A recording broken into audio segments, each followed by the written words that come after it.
Hi singers, welcome to Sing Easy. கமெண்ட்ஸ்ல கேட்டிருந்தீங்க எப்படி ஒரு சினிமா பாட்டோட ரெக்கார்டிங் நடக்குது அதை பற்றி கொஞ்சம் சொல்லுங்க அப்படின்னு கேட்டிருந்தீங்க. நான் வந்து ஃபிலிம் இண்டஸ்ட்ரியில் இருக்கிறதுனால சினிமா பாடல் எப்படி உருவாகுது அப்படிங்கிற ப்ரொசீஜரை பற்றி பேசலாம் அப்படின்னு நினச்சேன். ஸோ இந்த வீடியோ அதை பற்றி தான். ஸோ வீடியோ ஃபுல்லாக ஸ்கிப் பண்ணாமல் பாருங்கள், கண்டிப்பாக உங்களுக்கு ஹெல்ப்ஃபுல்லாக இருக்கும். அந்த காலத்துலலாம் பார்த்தீங்கன்னா ஒரு சாங் ரெக்கார்டிங் ஒரே ரூமில் நடக்கும். அதாவது instrument players, music director, singers எல்லாரும் ஒரே ரூமில் இருந்து லைவாக இன்ஸ்ட்ருமெண்ட் வாசிப்பாங்க. அவங்களும் அந்த சாங் ஃபுல்லாக லைவாக பாடுவாங்க. அண்ட் அந்த டைமில் யாராவது ஒருத்தர் தப்பு பண்ணாலும் ஃபஸ்ட்லேருந்து ரெக்கார்ட் பண்ணுவாங்க. அந்த மாதிரிலாம் இருந்தது. அண்ட் இப்போ பார்த்தீங்கன்னா நிறையா டெக்னாலஜிஸ் வர வர வர அந்த ப்ரொசீஜர் ரொம்ப ரொம்ப சிம்பிள் ஆகிடுச்சு. இப்போ நீங்கள் வந்து ஒரு லைனில் ஒரு வார்த்தையை தப்பாக பண்ணால் கூட அந்த வார்த்தையை மட்டும் நீங்கள் திருப்பி பாடி அதை வந்து நீங்கள் பேன் பண்ணிக்கலாம். அந்த மாதிரி அந்த வார்த்தையை மட்டும் ரீப்ளேஸ் பண்ணிக்கலாம். இப்போ அப்படிலாம் வந்து பண்ணிட்டு இருக்காங்க. ஸோ இந்த சாஃப்ட்வேர்ஸ் டெக்னாலஜி வந்ததுனால இந்த ரெக்கார்டிங் ப்ரொசீஜர் வந்து இப்போ ரொம்ப ஈஸி ஆகிடுச்சு. இப்போது ஒரு சினிமா பாட்டு எப்படி உருவாகுது அப்படிங்கிறத வந்து நிறையா ஸ்டெப்ஸ் அண்ட் ப்ரொசீஜர்ஸ் இருக்குது. நான் ஒவ்வொரு ஸ்டெப்பாக சொல்கிறேன், கேளுங்க.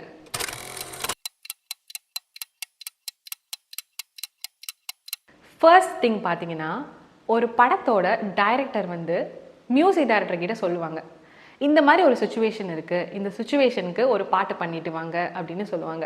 இப்போ எக்ஸாம்பிளுக்கு வந்து ஹீரோ வந்து ஹீரோயின் கிட்ட ப்ரப்போஸ் பண்ணுறாங்க, அந்த ஹீரோயின் அக்செப்ட் பண்ணிட்டாங்க அப்படின்னா ஒரு பாட்டு வரும். இந்த டைமில் ஒரு பாட்டு வரணும், ஸோ இதுக்கு வந்து ஒரு சாங் பண்ணிட்டு வாங்க அப்படின்னு தான் சொல்லுவாங்க. உடனே மியூசிக் டைரக்டர் என்ன பண்ணுவாங்கன்னா, ஸ்டெப் நம்பர் 1 கம்போசிங் அப்படிங்கிற விஷயம். கம்போசிங்னா வந்து அந்த சாங்கோட டியூனை கம்போஸ் பண்ணுவாங்க. அதாவது அந்த சாங்கோட மெலடியை கிரியேட் பண்ணுவாங்க. மெலடின்னு உடனே நீங்கள் மெலடி பாடல்கள் அப்படின்னு நினைக்காதீங்க. மெலடிங்கிறது என்னன்னா அந்த சாங்கோட டியூன் அப்படின்னு அர்த்தம். இப்போ எக்ஸாம்பிள் சொல்லணும்னா,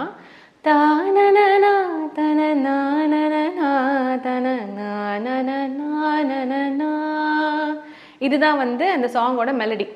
ஸோ இந்த மாதிரி தனனா அப்படிலாம் பாடி அந்த மெலடியை ஃபஸ்ட்டு கிரியேட் பண்ணி வச்சுருவாங்க. அதுக்கப்புறம் என்ன பண்ணுவாங்கன்னா, இப்போ சப்போஸ் வந்து அது ஃபீமேல் வாய்ஸாக இருந்துச்சுன்னா இந்த தானனாவே வந்து ஒரு ஃபீமேல் சிங்கரை வச்சு பாட வைப்பாங்க. இப்போ நான்லாம் பார்த்தீங்கன்னா வந்து நான் வீட்டிலே ஹோம் ஸ்டுடியோ மாதிரி வச்சுருக்கேன். ஸோ நிறைய என்னோட மியூசிக் டைரக்டர் ஃப்ரெண்ட்ஸ்லாம் வந்து இப்போ ஒரு டியூன் பண்ணி டேரக்டர் கிட்ட காட்டணும் அப்படின்னா ஒரு ஃபீமேல் சாங்காக இருந்தால் எனக்கு அனுப்பிடுவாங்க, நீங்கள் இந்த டியூன் எனக்கு ரெக்கார்ட் பண்ணித்தாங்க அப்படின்னு சொல்லி அனுப்பிடுவாங்க. அதாவது லிரிக்ஸ்லாம் வரதுக்கு முன்னாடியே வந்து டியூனை அப்ரூவல் வாங்குறதுக்காக. இப்போ இந்த டியூன் வந்து அவங்களுக்கு பிடிச்சாதான் ஓகே பண்ணுவாங்க டேரக்டர், இல்லைனா வேற டியூன் பண்ணிட்டு வாங்க அப்படிலாம் சொல்லுவாங்க. அதாவது டேரக்டர், ப்ரொடியூசர் எல்லாருக்குமே ஓகே ஆகணும் இல்லை ஒரு படத்துக்கு. ஸோ அதுக்காக வந்து இந்த தனனா டியூனை வந்து இப்போ ஒரு வாய்ஸை வச்சு ரெக்கார்ட் பண்ணிடுவாங்க. அதை ரெக்கார்ட் பண்ணும்போது என்ன பண்ணுவாங்கன்னா, இந்த சாங் வந்து எந்த ஸ்கேலில் இருக்குது, எந்த டெம்போவில் இருக்கணும், டெம்போனா ஸ்பீடு, இப்போ இந்த சாங் ஸ்லோவாக இருக்கணுமா இல்லை ஃபாஸ்ட்டாக இருக்கணுமான்னு டெம்போலாம் செட் பண்ணி ஒரு பேசிக்கான ஒரு ட்ராக் வந்து ஃபஸ்ட்டு ரெடி பண்ணுவாங்க. பேசிக்கான ட்ராக்னா இப்போ வந்து ட்ரம்ஸ், கீபோர்டு அந்த மாதிரி ஒரு பேசிக்கான இன்ஸ்ட்ருமெண்ட்ஸ்லாம் வச்சு அரேஞ்ச் பண்ணி அந்த ட்ராக்கை ரெடி பண்ணிடுவாங்க. அதாவது கரோக்கே ட்ராக், உங்களுக்கு ஈஸியாக சொல்லணும்னா கரோக்கே ட்ராக் மாதிரி பேசிக்கான கரோக்கே ட்ராக் அரேஞ்ச் பண்ணிவிட்டு அதில் வந்து இந்த தனனா டியூனை பாடி ஃபஸ்ட்டு டியூனை வந்து ஃபிக்ஸ் பண்ணிக்குவாங்க. அதுக்கப்புறம் ஸ்டெப் நம்பர் 2 என்னென்னா லிரிக்ஸ். இப்போ லிரிசிஸ்ட் கிட்ட போயிட்டு இந்த சாங்கை வந்து கொடுப்பாங்க, இந்த டியூனை கொடுத்து நீங்கள் இதுக்கு லிரிக்ஸ் எழுதுங்க அப்படின்னு கேட்பாங்க, சுச்சுவேஷன்லாம் சொல்லிட்டு. ஸோ இது பண்ணுறது வந்து ஒரு டைப்.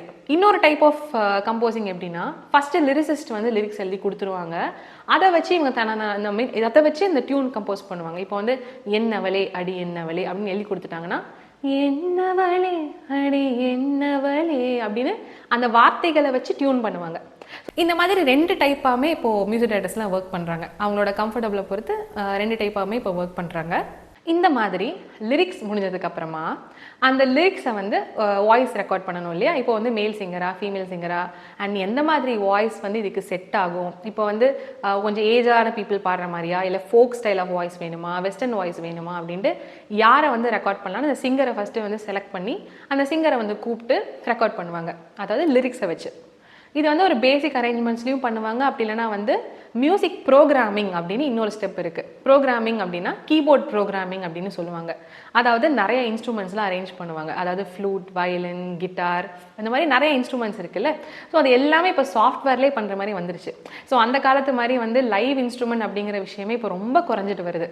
ரொம்ப லைக் ஒரு நிறையா பெரிய பட்ஜெட் படம் அப்படின்னா மட்டும்தான் லைவ் இன்ஸ்ட்ருமெண்ட்கே போகிறாங்க. ஏன்னா தனியாக லைவ் இன்ஸ்ட்ருமெண்ட் பிளேயரை கூப்பிட்டு ரெக்கார்ட் பண்ணணும், அந்த மாதிரிலாம் விஷயங்கள் இருக்கனால சாஃப்ட்வேர்லேயே இப்போ வந்து வயலின் சவுண்ட் வேணுமா, வயலின் சவுண்ட் வந்துடும். நீங்கள் கீபோர்டில் வாசிச்சாலே போதும், வயலின் சவுண்டாக மாற்றிடலாம், ஃப்ளூட் சவுண்டாக மாற்றிடலாம். அந்த மாதிரிலாம் இப்போ சாஃப்ட்வேர்ஸ் வந்தனால ஸோ அந்த மாதிரி அரேஞ்ச்மெண்ட்ஸ்லாம் பண்ணுவாங்க. அதுக்கு பேர் தான் வந்து கீபோர்ட் ப்ரோக்ராமிங் அப்படின்னு சொல்லுவாங்க. இப்போ இது பார்த்தீங்கன்னா வந்து இது ஒரே மியூசிக் டைரக்டரே பண்ணலாம், இல்லைனா ஒரு பெரிய டீமாக கூட இப்போ பண்ணுறாங்க. இப்போ மியூசிக் டைரக்டர் வந்து கம்போசிங் பண்ணி கொடுத்துட்டாங்கன்னா அவங்களோட அசிஸ்டன்ஸ் வந்து இந்த கீபோர்ட் ப்ரோக்ராமிங்லாம் வந்து பண்ணி தருவாங்க. ஸோ அப்படிலாம் வந்து இப்போ போயிட்டுருக்கு. ஸோ அந்த கீபோர்ட் ப்ரோக்ராமிங்லாம் பண்ணி ஒரு ட்ராக், ஒரு சூப்பரான ஒரு ட்ராக் ரெடி பண்ணிவிடுவாங்க. அதாவது மியூசிக் ட்ராக், அவங்களுக்கு ஈஸியாக சொல்லணும்னா ஒரு கரோக்கே ட்ராக் -1 அப்படின்னு சொல்லுவாங்க. ஸோ அந்த ட்ராக் வந்து ரெடி பண்ணதுக்கப்புறமா சிங்கரை கூப்பிட்டு ஸ்டுடியோவில் வந்து வோக்கல்ஸ் ரெக்கார்ட் பண்ணுவாங்க. இப்போது வோக்கல் ரெக்கார்டிங்கிறது எப்படி நடக்குதுன்னு பார்த்தீங்கன்னா, நீங்கள் நினைக்கிற மாதிரி ஃபுல்லாக அவங்க பாடிடுவாங்க அப்படின்னு கிடையாது. இப்போது ஒரு ட்ராக் ஃபுல்லாக அவங்க பாடினாலுமே ஒரு சில விஷயங்கள்லாம் நீங்கள் கேட்டிருப்பீங்க. இப்போது ஒரு சாங்கை வந்து ஹெட்ஃபோன்ஸில் கேட்கும்போது ரைட் சைடில் மட்டும் கொஞ்சம் கேட்கும், லெஃப்ட் சைடில் மட்டும் கொஞ்சம் கேட்கும். அப்புறமா வந்து ஒரே வாய்ஸ் கேட்டுட்டு இருக்க மாதிரி இருக்கும், பின்னாடியே இன்னொரு வாய்ஸ் கேட்குற மாதிரிலாம் இருக்கும் உங்களுக்கு. அதாவது 2 பேர் பாடுற மாதிரி, 3 பேர் பாடுற மாதிரிலாம் கேட்கும். ஆனால் ஒரே சிங்கர் தான் அதை பாடியிருப்பாங்க. ஸோ அதெல்லாம் எப்படி பண்ணுறாங்கன்னா, ரெக்கார்டிங் பண்ணும்போது தான். இப்போ ரெக்கார்ட் பண்ணும்போது ஒரு லைன் அவங்க பாடிடுவாங்க, அந்த லைனுக்கே வந்து ஒரு ஹை வாய்ஸ் போடுவாங்க, ஒரு பேஸ் வாய்ஸ் போடுவாங்க. இதுக்கு பேரில் வந்து டிடி அப்படின்னு சொல்லுவாங்க. அந்த மாதிரி டிடி எடுக்கிறது அப்படிம்பாங்க. இப்போது நீங்கள் ஒரு லைன் வந்து மிடில் பாடுறீங்கன்னா அதுக்கே ஹை பாடணும், பேஸ் பாடணும். அது என்ன பண்ணுவாங்கன்னா ரைட்டு லெஃப்ட் அப்படின்னு பேன் பண்ணுவாங்க. ஸோ இந்த மாதிரி விஷயங்கள்லாம் தேவைப்படுறதுனால ரெக்கார்டிங்லேயே வந்து இந்த மாதிரி நிறையா கான்செப்ட்ஸ் இருக்குது. ஒரு சிங்கரை ரெக்கார்ட் பண்ணும்போதே வந்து இந்த எல்லா வாய்ஸுமே ரெக்கார்ட் பண்ணிவிடுவாங்க. இப்போ நடுவில் வந்து ஏதாவது ஹம்மிங் தேவைப்படலாம், நடுவில் மியூசிக் இன்டர்லூட்லாம் வரும்ல. ஸோ அந்த இன்டர்லூட் மியூசிக்கில் வந்து ஹம்மிங்ஸ்லாம் பாட சொல்லுவாங்க. இந்த மாதிரி அந்த சாங்கோட வோக்கல்ஸ் ஃபுல்லாக. அப்போ வந்து சம்டைம்ஸ் வந்து கோரஸ்லாம் தேவைப்படும். இப்போ கோரஸ்லாம் ரெக்கார்ட் பண்ணணும்னா ஒரு 4-5 சிங்கர்ஸை கூப்பிடுவாங்க. அந்த மாதிரி விஷயங்கள்லாம் இருக்குது. ஸோ அதெல்லாம் வந்து ரெக்கார்டிங்லாம், வோக்கல் ரெக்கார்டிங்கிறது ஒரு பெரிய ப்ரொசீஜரை வந்து மேபி ஒரு நாள்லேயே எல்லாமே கூட முடிச்சிடலாம். ஸோ ஒரே நாளில் முடிச்சதுக்கப்புறமா ரொம்ப ரொம்ப முக்கியமான ஒரு ஸ்டெப் என்னன்னு பார்த்தீங்கன்னா, மிக்சிங் அண்ட் மாஸ்டரிங். இப்போ ஒரு சாங்கை வந்து மியூசிக் இருக்குது, நீங்களே வந்து கரோக்கியில் பாடுறீங்கன்னு வச்சுக்கோங்களேன். கரோக்கே இருக்குது, உங்கள் வாய்ஸ் இருக்குது, ரெண்டும் வந்து வேறு வேறு ஒரு மாதிரி வேறு வேறு ட்ராக்கில் போகக்கூடாது, ரெண்டுமே பிளெண்ட் ஆகணும் இல்லையா? ஸோ அந்த பிளெண்டிங் பண்ணுற வேலை தான் வந்து மிக்சிங் அண்ட் மாஸ்டரிங் அப்படின்னு சொல்லுவாங்க. இப்போ வந்து வாய்ஸோட லெவல்ஸ் அதெல்லாம் அட்ஜஸ்ட் பண்ணுவாங்க. இப்போது ஒரு சில லெவல்லாம் வந்து திடீர்னு ஹையாக இருக்கும், திடீர்னு லோவாக இருக்கும். அதுக்கெலாம் வந்து ஈக்குவலைசேஷன் அப்படின்னு சொல்லுவாங்க. ஸோ அந்த EQ பண்ணுறது, அந்த மாதிரி நிறையா ஒரு டெக்னிக்கலாக நிறையா ப்ரொசீஜர்ஸ் இருக்குது மிக்சிங்கில். ஸோ இந்த மிக்சிங்லாம் பண்ணாதான் வந்து நீங்கள் இந்த சாங்கை எந்த டிவைஸில் கேட்டாலும் உங்களுக்கு வந்து கேட்குறதுக்கு இனிமையாக இருக்கும், அதாவது கேட்குறதுக்கு கம்ஃபர்டபுளாக இருக்கும்.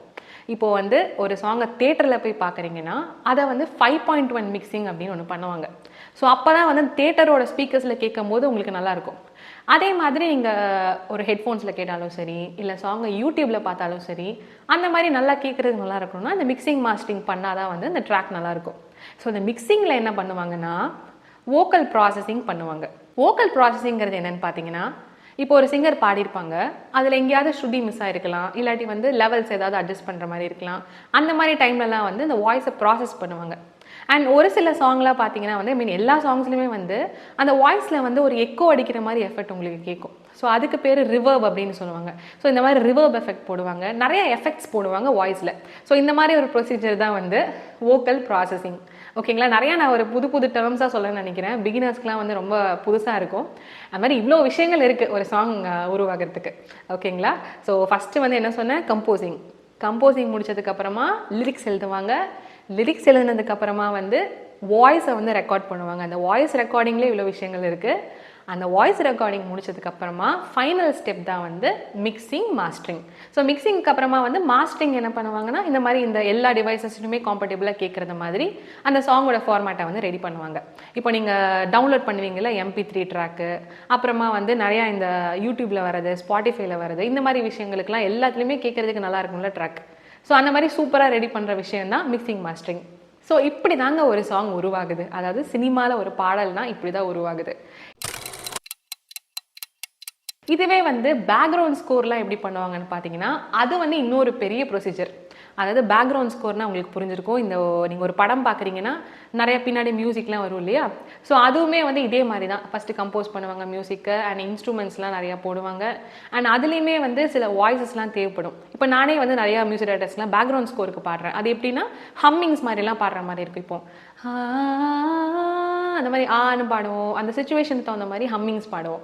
ஸோ அந்த மாதிரி ஹம்மிங்ஸ்லாம் வந்து பாடுற மாதிரி இருக்கும். அந்த மாதிரி பார்த்தீங்கன்னா பேக்ரவுண்ட் ஸ்கோருக்குமே வந்து ரொம்ப பெரிய ப்ரொசீஜர். அது வந்து ரொம்பவே ஒரு நிறைய விஷயங்கள் அவங்க பண்ணுற மாதிரி இருக்கும். அந்தந்த சுச்சுவேஷனுக்கு தகுந்த மாதிரி அந்த சவுண்டிங் யூஸ் பண்ணுவாங்க, அந்தந்த சுச்சுவேஷனுக்கு என்ன இன்ஸ்ட்ருமெண்ட் செட் ஆகுமோ அதை யூஸ் பண்ணுவாங்க, அந்த மாதிரிலாம் வந்து விஷயங்கள் இருக்குது. ஸோ இப்படி தான் வந்து ஒரு சினிமா பாடல் உருவாகுது.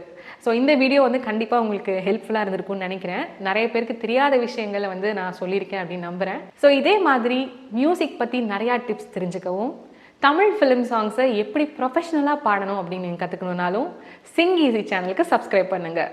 Subscribe to sing easy and make your singing easy.